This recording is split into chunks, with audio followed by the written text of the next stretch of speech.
Amém, queridos irmãos.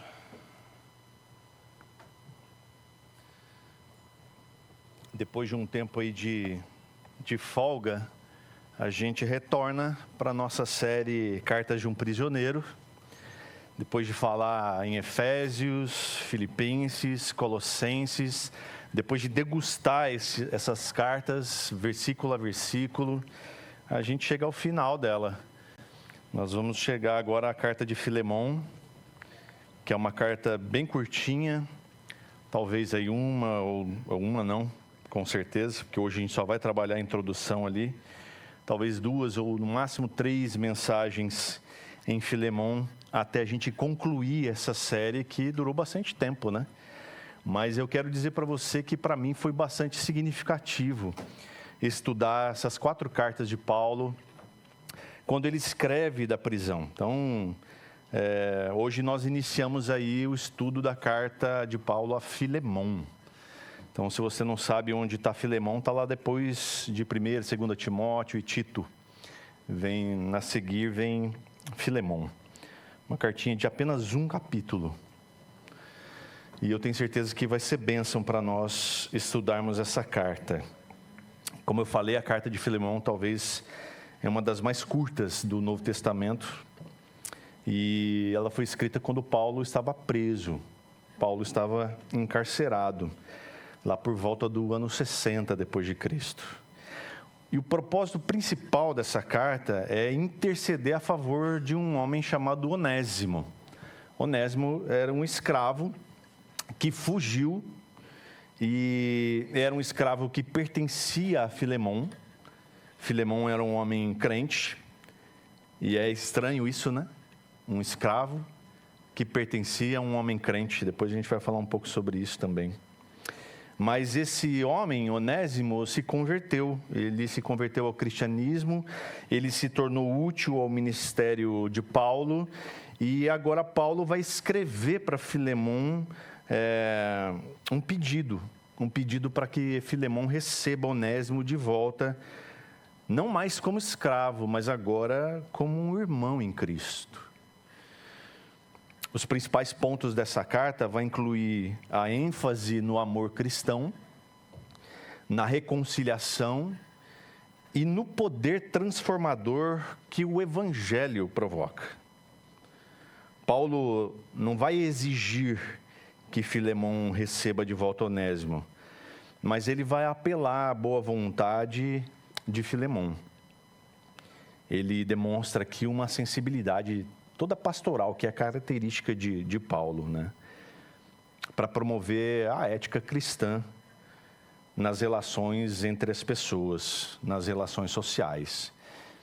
E é curioso a gente ver ao longo dessas cartas que Paulo ele não levanta nenhuma bandeira de alguma questão social, mas ele se concentra em anunciar o Evangelho sim transformador. É o Evangelho que é capaz de transformar a sociedade na qual a gente faz parte. Então, se nós temos algum ponto que seja algo tenso para nós na sociedade, a solução para essa questão sempre será uma manifestação. Não. Uma postagem? Também não. A pregação do Evangelho. A solução sempre é a pregação do Evangelho, porque o Evangelho, sim, é transformador. O contexto histórico aqui mostra a realidade da escravidão no Império Romano e de como que o cristianismo vai afetar isso, como que o cristianismo começa a transformar essas estruturas. O anúncio do Evangelho, a pregação do Evangelho, através do cristianismo que vinha crescendo, começa a interferir na sociedade, começa a moldar as estruturas sociais. É interessante falar isso. Nessa semana nós vimos um censo, eu não quero entrar muito nesse aspecto, mas que revela que os evangélicos cresceram no Brasil. Mas de fato e de verdade há pouca transformação da sociedade. Então, onde é que está o problema? É na qualidade desses evangélicos. Então eu concluo que talvez o evangelho de verdade, genuíno, não está sendo pregado. ou não está sendo assimilado. A carta de Paulo a Filemon é um exemplo poderoso de como o Evangelho pode moldar atitudes, como o Evangelho pode moldar relações, promovendo perdão, promovendo restauração, promovendo unidade, promovendo igualdade espiritual entre os crentes e, é claro, a prática do amor cristão. Por que a gente deve ler a carta de Paulo a Filemon? C.S. Lewis, ele disse que toda pessoa diz que perdão é uma ideia maravilhosa, até que ele tenha algo a perdoar. Nem sempre é fácil pedir ou oferecer perdão, não é verdade? Quando a gente precisa perdoar, a gente sabe que o perdão é a coisa certa a se fazer, mas quando a gente precisa perdoar, ou quando a gente precisa pedir perdão, se torna algo tenso para nós. E a carta a Filemon, ela começa com um tom pessoal, cheio de afeto do apóstolo Paulo. E o reconhecimento de Paulo a respeito de Filemon. Paulo, ele destaca a fé e o amor que Filemon tem como força espiritual dele. E que tem causado impacto real na vida da igreja. E a igreja que Filemon fazia parte era a igreja de Colossos. A última carta que nós estudamos, Colossenses, era a igreja onde fazia parte Filemon. E esse trecho que nós vamos ler hoje aqui, do versículo 1 até o versículo 7, ele vai nos mostrar como uma fé verdadeira pode ser um instrumento de edificação e de encorajamento ao corpo de Cristo, para o corpo de Cristo. Então, a primeira coisa que a gente vê aqui é sobre essa saudação, que é uma saudação com propósito. Versículos 1 e 3, então, de Filemon. Leia comigo, por favor. Filemon, versos 1 a 3. Paulo, prisioneiro de Cristo Jesus, e o irmão Timóteo, ao amado Filemon, que é também nosso colaborador, a igreja que se reúne em sua casa, a irmã Áfia e a Arquipo, nosso companheiro de lutas. Que a graça e a paz de Deus, o nosso Pai, e do nosso Senhor Jesus Cristo, esteja com vocês. Paulo começa dizendo, Paulo, prisioneiro de Cristo Jesus, e o irmão Timóteo. Aqui a gente já vê a autoria da carta, como sendo de Paulo, que se apresenta aqui como prisioneiro de Cristo. Eu acho muito interessante quando Paulo se apresenta dessa forma, prisioneiro de Cristo. Ele não está prisioneiro numa cadeia, ele não está atrás das grades, ele não está preso numa casa, num regime semiaberto, e ele não se apresenta desta forma, mas ele é prisioneiro sim de Cristo Jesus, é a ele que ele está preso e feliz por estar preso. Ele está prisioneiro de Cristo porque ele não consegue e nem se quisesse, ele poderia escapar das mãos de Jesus. Por isso que Jesus diz no Evangelho de João, que aqueles que o Senhor dá a ele, de maneira nenhuma ele lançará fora. Paulo está dizendo aqui que ele está prisioneiro de Cristo. E sabe, irmão, às vezes a gente anseia por uma liberdade, a gente anseia por ser livre de algo, mas na verdade mesmo, eu e você, se estamos em Cristo Jesus, nós devemos estar livres do pecado e do mundo, mas de Cristo jamais. De Cristo jamais. Nós estaremos sempre, sempre envolvidos pelos braços de Jesus Cristo, prisioneiros dele. É assim que Paulo se sente, é assim que ele se apresenta, prisioneiro de Cristo. Ressaltando aqui que ele está escrevendo de uma prisão de sofrimento, de uma posição de, às vezes, amargura. Ele está privado da sua liberdade. Ele está nas mãos dos seus algozes, daqueles que querem impedi-lo de fazer aquilo que ele mais ama fazer, que é pregar o Evangelho. E ele escreve dessa posição, não de uma posição dominadora, autoritária. E é por isso que o tom das cartas de Paulo é sempre um tom afetuoso. de um cuidado todo especial, de alguém que mesmo prisioneiro, mesmo dentro de uma cela, ele pensa sempre na vida das suas ovelhas, daqueles que ele deseja também que experimentem dessa liberdade que é ser prisioneiro de Cristo. E ele diz aqui que o irmão Timóteo também está com ele. Então Timóteo aparece aqui como coautor dessa carta. E aí ele endereça a carta. Ele endereça a carta ao amado Filemon, que é também nosso colaborador, a igreja que se reúne em sua casa, a irmã Áfia e a Arquipo, nosso companheiro de lutas. Então é a Filemon que está sendo destinada essa carta, que ele chama aqui de amado e de colaborador. Ele não é apenas um crente da igreja de Colosso, mas ele é um parceiro de ministério. Ele é um companheiro, alguém com quem ele pode contar. Note que, apesar da carta levar o nome de Filemon, seu conteúdo é abrangente. Ele vai dizer aqui que é para Filemon, é para a igreja e é para quem quer que seja. Portanto, é para mim, para você. Então, é sábio da nossa parte olhar as Escrituras sempre com esse olhar histórico, cultural, do contexto em que ela foi escrita, mas também e sempre aplicando ela à nossa vida. Porque ela foi escrita para mim e para você. Então, Paulo, ele endereça a carta a essas outras pessoas que provavelmente terão alguma participação no que vem adiante, que é a reconciliação com Onésimo. Ele endereça a igreja que se reúne na casa de Filemon. Aqui a gente sabe que a igreja de Colossos estava reunida na casa de Filemon, né? E a gente está falando aqui dessa igreja que Paulo, ele trouxe bastante elogio, se você se lembra da nossa exposição na carta de Colossos. E que ele deseja a unidade deles, principalmente nessa questão da aceitação de Onésimo de volta, mas agora como irmão em Cristo. Certamente Filemon, ele tinha responsabilidades nessa igreja, ele tinha influências nela. É importante dizer aqui que por causa do status político, ou seja, havia perseguição à igreja, não havia um templo, não havia um lugar como esse, não havia um auditório onde a igreja pudesse se reunir. Eles tinham que se reunir em casas. A igreja não tinha liberdade como nós temos de vir aqui nesse domingo, sentar em poltronas confortáveis como essa, ter o projetor, ter microfones e essa coisa toda.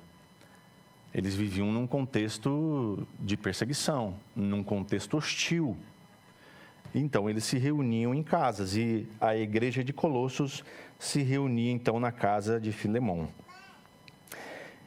A irmã Áfia também é citada aqui, que é provavelmente a esposa de Filemon, que com certeza, e Paulo, muito inteligente, né, endereça a carta à Áfia, porque a Áfia vai ajudar Filemon nessa decisão aí de receber o Onésimo de volta. E, de fato, ela tinha interesse especial por qualquer coisa que afete a casa, ou seja, a igreja. E também é citado aqui o Arquipo, o companheiro de lutas, que foi citado lá na carta aos Colossenses, que é possível que seja o filho desse casal, do Filemon e da Áfia. Ele ocupa lugar de responsabilidade no trabalho do Senhor, como a gente leu em Colossenses 4,17, quando Paulo escreve assim: diga a Arquipo, atente para o ministério que você recebeu no Senhor, cumprindo bem a sua tarefa. Então, essa família aqui era uma família importante de responsabilidade na igreja de Colossos. E aí ele conclui essa introdução dizendo que a graça e a paz de Deus, do nosso Pai e do nosso Senhor Jesus Cristo, estejam com vocês. O Chad disse que essa saudação, muito interessante, graça e paz, que às vezes a gente usa cumprimentando os irmãos, né? Com a graça e a paz, era uma saudação que unia uma saudação tipicamente grega, a graça, a uma saudação tipicamente hebraica, a paz, o shalom. É interessante isso porque revela o caráter da igreja agora, de judeus e de gentios unidos agora num só corpo, numa só família, num só povo, a igreja de Jesus. Então Paulo, ele saúda a igreja com a graça e a paz. E a gente pode entender aqui também que essa saudação ela é significativa, porque somente pela graça de Deus, o nosso Pai, nós podemos chegar à paz que Ele oferece por meio daquilo que Jesus fez por nós. Como Ele diz lá em Romanos 5:1. É só pela graça, irmãos, que eu e você vamos ter paz. Se eu e você não experimentamos da graça, que é conhecer a Cristo Jesus como nosso Senhor e Salvador, dificilmente a paz vai nos alcançar. Então, se falta paz na sua vida, é porque você precisa de graça. E a graça é só em Deus. É só no nosso Senhor. Então, se você precisa de paz, eu aconselho a você desesperadamente agora buscar pela graça no Senhor. Isso só é possível quando você o reconhece como o Senhor e Salvador da sua vida. Quando você convida Cristo Jesus para habitar no seu coração, então a graça do Senhor vem sobre você e com ela a paz vai então dominar o seu coração.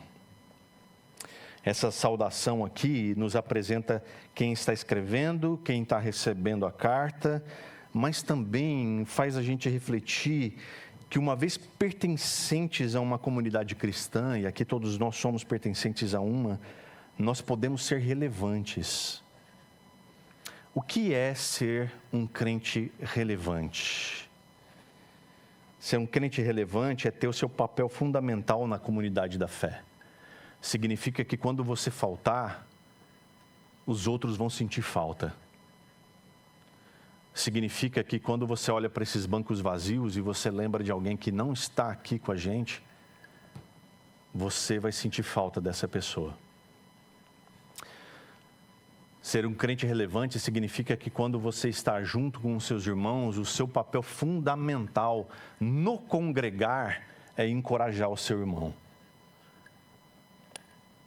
É dizer para ele o quanto ele é importante para você, como família da fé, como irmão em Cristo Jesus. Para mim, quando olho essa saudação de Paulo, quando ele fala de Filemon, quando ele fala da Áfia, quando ele fala do Arquipo aqui, me faz entender que pessoas como essa, relevantes na comunidade cristã, estão cada vez mais em falta. Pessoas que são de verdade, que fazem a diferença de verdade. Pessoas com quem você pode contar. Quando há algum problema, quando há alguma necessidade, você não titubeia, você liga para um irmão em Cristo. Porque você sabe que Ele vai te atender na sua necessidade. Sabe, irmãos, ser um crente relevante é, sem dúvida nenhuma, é participar da vida do seu irmão. De uma forma efetiva, de uma forma graciosa. E que em nome de Jesus, irmãos, a gente possa ler uma saudação como essa e não entendê-la como uma simples saudação de um cabeçalho de uma carta, mas um chamado para mim e para você, para que quando alguém se lembrar de nós, se lembre dessa forma, como um companheiro, como um parceiro, como alguém com quem se pode contar. Segundo ponto aqui, nós lemos nos versos 4 e 5, é que a fé de Filemon, ela é reconhecida por Paulo.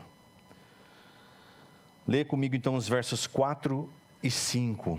Ele diz assim: dou graças ao meu Deus, lembrando sempre de você nas minhas orações, porque tenho ouvido falar da fé que você tem no Senhor Jesus e do seu amor por todos os santos. Então Paulo, ele louva a Deus com gratidão, porque a fé e o amor de Filemão são aqui então evidentes. Paulo sabe que Filemão tem essa fé e ama os seus irmãos. As cartas de Paulo, elas geralmente começam com um louvor de ação de graças pela vida e pelo progresso espiritual dos seus leitores, portanto, das suas ovelhas. Então, há aqui uma satisfação pastoral de ver aqueles que ele pastoreia crescerem espiritualmente. De ver que eles estão crescendo cada vez mais. Ele faz isso em Romanos, ele faz isso em 1 Coríntios, ele faz isso em Filipenses. Paulo, ele mostra a sua disposição aqui em interceder pelos seus irmãos em Cristo.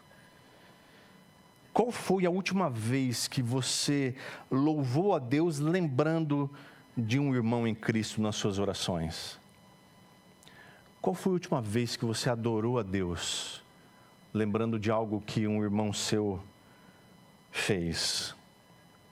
Qual foi a última vez que você louvou a Deus pela vida de um irmão seu, pelo simples fato dele ser teu irmão em Cristo? Paulo diz assim: eu tenho ouvido falar da fé que você tem no Senhor Jesus.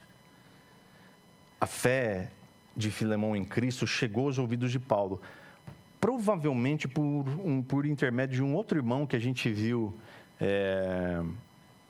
lá em Filipenses, chamado Epáfras. Filipenses não, nós ouvimos falar dele lá em Colossenses. Epáfras é um diminutivo de Epafrodito, e não é o mesmo Epafrodito de Filipenses. Esse Epáfras provavelmente era a pessoa encarregada de levar informações sobre as igrejas para Paulo na prisão. Eu fico pensando que esse Epáfras é um cara que a gente deveria saber mais sobre ele nas Escrituras, mas quis Deus que a gente soubesse só isso. Porque ele devia ser um mega blaster power irmão.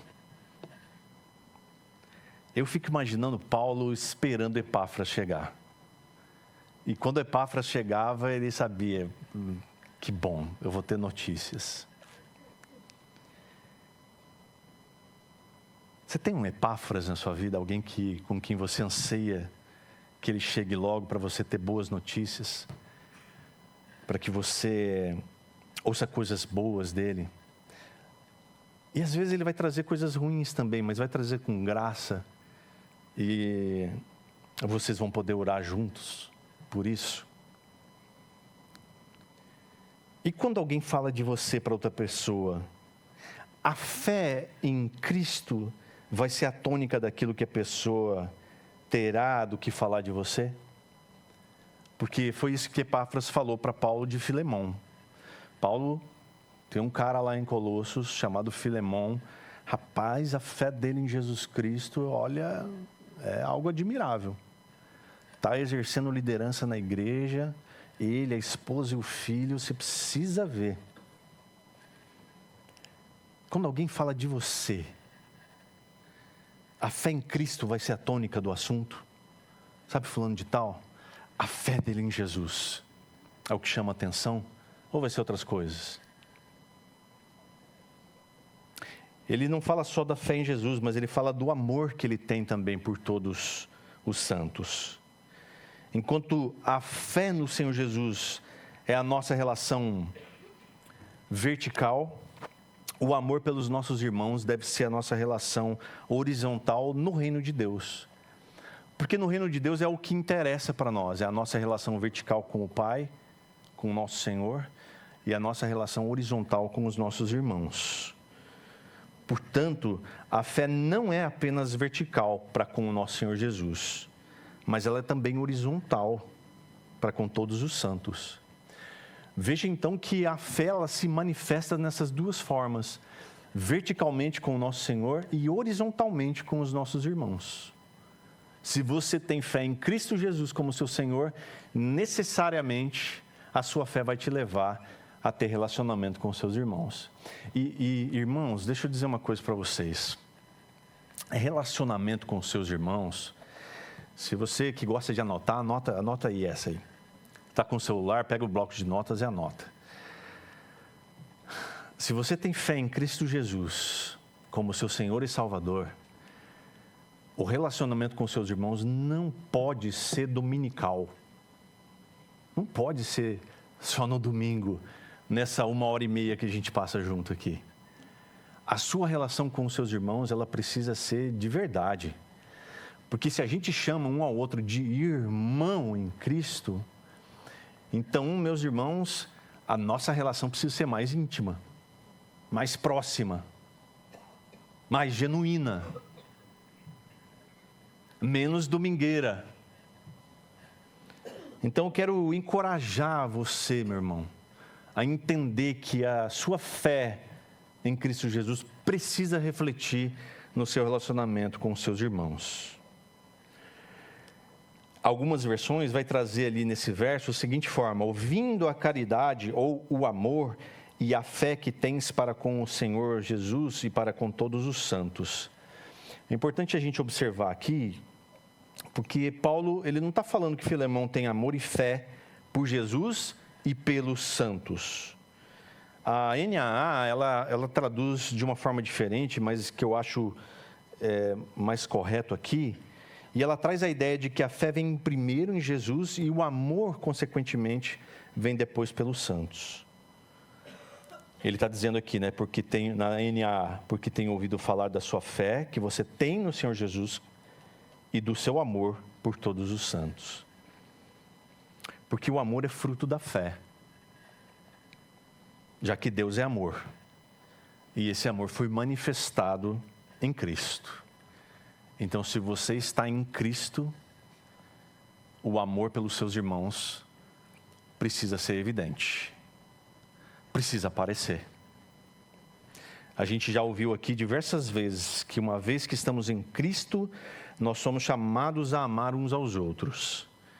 Porque é dessa forma que nós somos reconhecidos. Assim como Filemão está sendo reconhecido aqui como verdadeiros discípulos de Jesus. Então, uma fé viva, ela se expressa em amor aos irmãos. Então, não é apenas crença correta, mas é refletida numa conduta amorosa. A conduta de crentes em Jesus, ela deve ser sempre refletida no amor que ele tem pelos seus irmãos. Jesus disse: meu Pai é glorificado nisto, que vocês amem uns aos outros. Assim o mundo saberá que vocês são verdadeiramente meus discípulos. O terceiro ponto a gente lê ali no verso 6, que a fé de Filemão fortalece essa comunhão. O verso 6 ele diz assim: oro para que a comunhão da sua fé se torne eficaz no pleno conhecimento de todo o bem que há em nós para com Cristo. Aí ele fala: oro para que a comunhão da sua fé se torne eficaz. Agora Paulo, ele ora agradecido por Filemão. A palavra para comunhão aqui é koinonia. É uma palavra grega que já faz parte aí do nosso vocabulário, koinonia. Todo mundo sabe o que é, né? Koinonia, comunhão. Tem até uma banda antiga, né? Ministério Koinonia. Músicas boas. Essa koinonia aqui, ela não nos dá uma ideia só de comunhão, de ajuntamento, mas de participação conjunta. Ela dá a ideia de comunidade, de companheirismo, no sentido de estar junto no culto, na oração e na generosidade de compartilhar. Todas essas coisas juntas.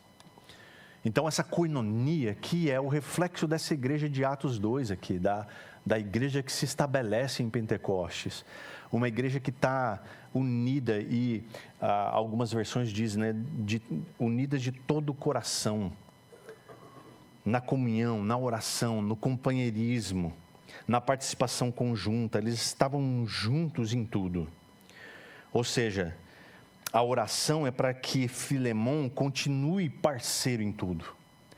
Paulo está dizendo: eu oro, Filemão, para que você continue parceiro. Paulo deseja que a fé de Filemão continue sendo eficaz e frutífera.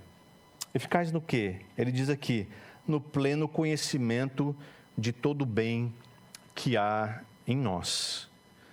Ou seja, Paulo está dizendo aqui que ao se tornar eficaz a comunhão da fé de Filemon, ele vai experimentar uma consciência mais profunda das bênçãos que Cristo tem para ele. Paulo não está falando aqui de conhecimento teórico. Ele está falando aqui em compartilhamento da vida dele com os irmãos. Quando a gente fala de discipulado, e existe uma linha de discipulado que é o vida na vida, é o de compartilhar vida, irmãos. Não é só compartilhar conhecimento, não é só abrir a Bíblia e dizer, olha, porque eu estudei e o original, o grego diz, e o hebraico, e a Vulgata, Mas irmão, o que eu posso te ajudar? Como é que você está se sentindo hoje? Eu já contei aqui uma vez de um encontro que eu tive com um pastor amigo, e nós sentamos para tomar um café e ele me fez uma pergunta assim, quais são as suas dores da semana? Eu falei, nossa, naquela época eu não fazia academia, então eu não tinha muitas dores. Agora eu tenho muitas. Então não tive muito o que falar para ele, né? E aí ele me perguntou, aí ele compartilhou as dores dele também, a gente pôde ali se identificar em algumas coisas, e depois ele me perguntou, e quais são as suas vitórias para a gente celebrar junto?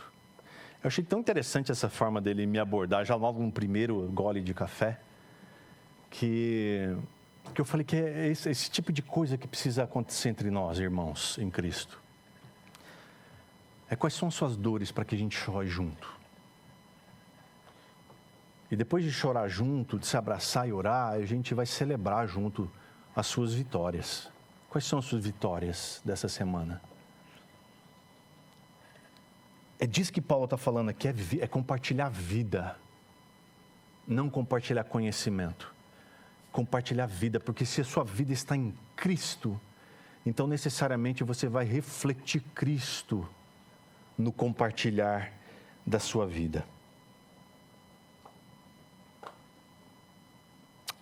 Veja o que Paulo diz em Efésios capítulo 4, verso 16. Ele diz assim, todo o corpo bem ajustado e consolidado pelo auxílio de todas as juntas, segundo a justa cooperação de cada parte, efetua o seu próprio crescimento para edificação de si mesmo em amor. Olha que interessante. O fato da gente participar, cooperando com o corpo,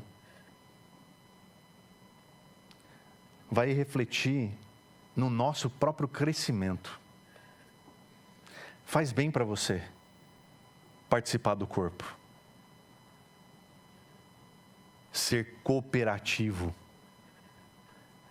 Ser companheiro de alguém.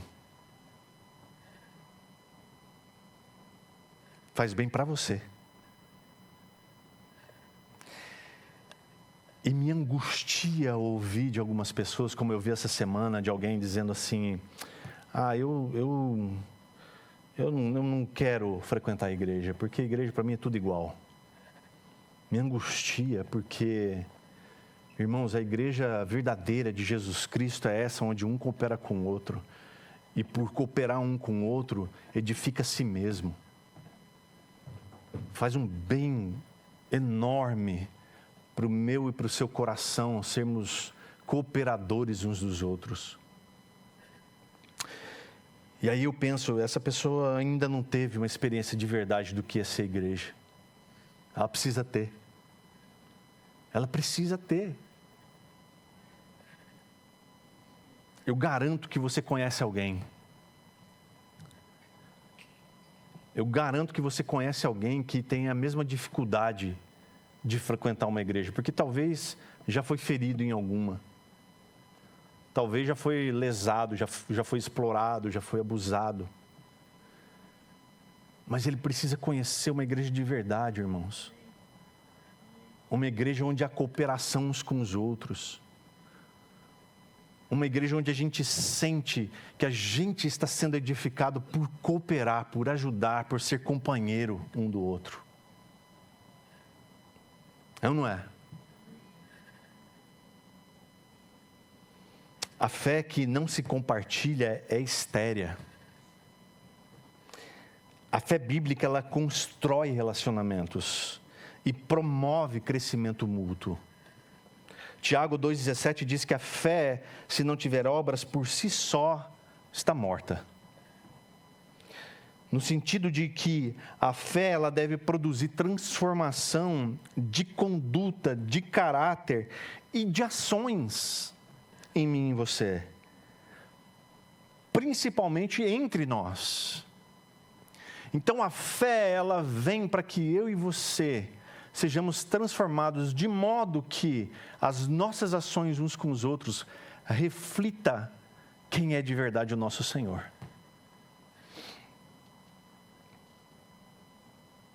Que a gente possa mudar o nosso pensamento a respeito de viver em comunidade de verdade. O quarto ponto nos diz que a fé de Filemão, ela reanima os irmãos. Olha só o verso 7. Pois, irmão, o seu amor me trouxe grande alegria e consolo, visto que o coração dos santos tem sido reanimado por você. Ele diz aqui, pois, irmão, o seu amor me trouxe grande alegria e consolo. Paulo está dizendo que o amor de Filemão trouxe alegria para ele. Trouxe consolo para ele. Porque ele demonstrava sua fé por meio das expressões e expressões concretas de amor. E isso encheu o coração dele de alegria. O amor de Filemão, ele traz alegria e consolo até mesmo para Paulo, que está preso. Paulo está enjaulado aqui e está dizendo, Filemão, o teu amor me trouxe alegria e consolo. Imagina o coração desse pastor ao saber que essa ovelha dele está firme em Cristo. E não só firme em Cristo, ele está perseverante na fé. E não só firme em Cristo e perseverante na fé, mas no amor pelos seus irmãos. O amor de Filemão trouxe alegria e consolo para Paulo. Paulo está dizendo que o amor de Filemão foi capaz de alegrar o seu coração e confortá-lo mesmo nos momentos de tristeza. Paulo está dizendo isso aqui provavelmente para preparar Filemão para aquilo que ele vai pedir a seguir. Ele diz assim, visto que o coração dos santos tem sido reanimados por você. Filemão, ele era bem conhecido pelo amor que ele tinha pelos irmãos da fé. A palavra reanimados aqui tem a ideia de descanso, de refrigério. Filemão era um alívio em meio às lutas. Você tem sido alívio para alguém? Você tem reanimado as pessoas à sua volta com a sua fé e o seu amor? Ou você tem desanimado as pessoas com as suas reclamações e chatices? Você tem sido refrigério na vida de alguém? Alguém tem te buscado simplesmente para sentir um pouco de refrigério? Imagina quando alguém está passando por um momento de dificuldade, de aflição, e ele pensa assim, vou ligar para aquele irmão ou para aquela irmã, porque eu preciso ter um tempo de refrigério. E você soubesse disso, não seria maravilhoso? Mas muitas vezes com as nossas reclamações, com as nossas rabugices, nós desanimamos as pessoas. E de maneira nenhuma aqui, irmãos, Paulo está bajulando Filemão para pedir o que ele vai pedir em favor do Onésimo mais tarde. Aliás, até aqui o nome de Onésimo nem foi citado no texto. Só vai ser citado lá no versículo 10. Pelo contrário, Quando Paulo se refere aqui às qualidades de Filemon, é como se Paulo dissesse aqui: Filemon, as qualidades e experiências que Deus concedeu para você prepararam você para um papel mais difícil que eu vou lhe mostrar agora. De onde Filemon tira essas qualidades que são exemplares, irmãos? É certamente da fonte principal. É a graça de Deus, que por meio do seu Espírito Santo procura moldar o povo à imagem de Cristo. Então, olhando aqui para essa introdução, eu e você podemos ter em Filemon esse modelo de crente que eu e você devemos ser. Ter uma fé que é animadora, que renova as pessoas, que traz refrigério. Essa fé e esse amor que brotam de nós, trazendo refrigério para quem nos rodeia. Portanto, a fé de Filemon é esse modelo para nós, porque era uma fé visível, era uma fé prática e era uma fé relacional. Essa fé animava os irmãos e ela fortalecia a comunhão da igreja. E essa fé era uma fonte de alegria, até para o apóstolo que está preso. Portanto, eu quero que você fique com essa pergunta para o seu coração: a nossa fé tem causado um impacto semelhante? Nós estamos animando ou apenas assistindo a coisa acontecer? Nós estamos de verdade desempenhando esse papel fundamental do congregar, que é animar, encorajar os nossos irmãos? Ou nós estamos simplesmente sentando nesses bancos e assistindo? Que o Senhor nos ajude a viver uma fé que reanima os corações daqueles que estão ao nosso redor. Amém? Vamos orar?